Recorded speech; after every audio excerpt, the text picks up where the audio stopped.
அண்ணே தாமரம் மலர்ந்துடுச்சுங்கண்ணே முருகப்பாக்கம் கடலூர் மெயின் ரோட்ல.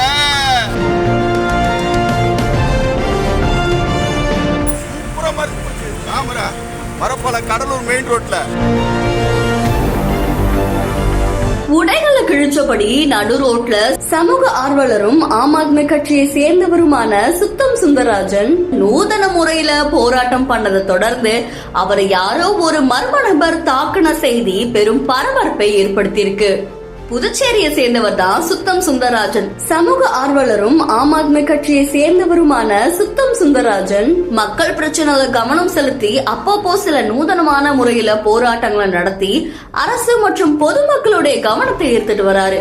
இந்த நிலையில கடந்த சில தினங்களுக்கு முன்னாடி பெஞ்ச மழையால கடலூர் போற சாலை குண்டங்குழியுமா காட்சியளிச்சிருக்கு. அதோட சாலையில இருக்கிற பள்ளத்துல தண்ணியும் தேங்கி இருந்திருக்கு.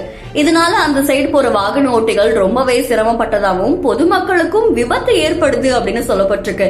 இத அரசுக்கு சொல்ற விதமா சுந்தரராஜன் அவர்கள் கடலூர் புதுச்சேரி சாலையில இருக்கிற மரப்பாலம் சந்திப்புல தன்னுடைய சட்ட பேண்ட கிழிச்சபடி சாலையில இருக்கிற பள்ளத்துக்கு பக்கத்துல படுத்துக்கிட்டு அவர் கையில இருந்த 2 தாமரை பூக்களையும் வச்சு அண்ணே தாமரை மலர்ந்துச்சு அண்ணே அப்படின்னு சொல்லி நூதன முறையில போராட்டம் பண்ணியிருக்காரு. சோ இந்த மக்கள் பிரச்சனைகளை அரசுக்கு எடுத்துரைச்சது பெரும் பரபரப்பை ஏற்படுத்தி இருக்கு. அதுக்கப்புறமா அவருடைய அன்றாட பணிகளை முடிச்சுட்டு வீட்டுக்கு அவர் போயிட்டு இருந்திருக்காரு. அப்போ சுமார் 35 வயசு மதிப்புமிக்க ஒரு நபரை எந்த சத்தமும் போடாம சுந்தரராஜன் அவர்கள் பின்னாடியே போய் அவரை வேகமா தாக்கினதா சொல்லப்படுது.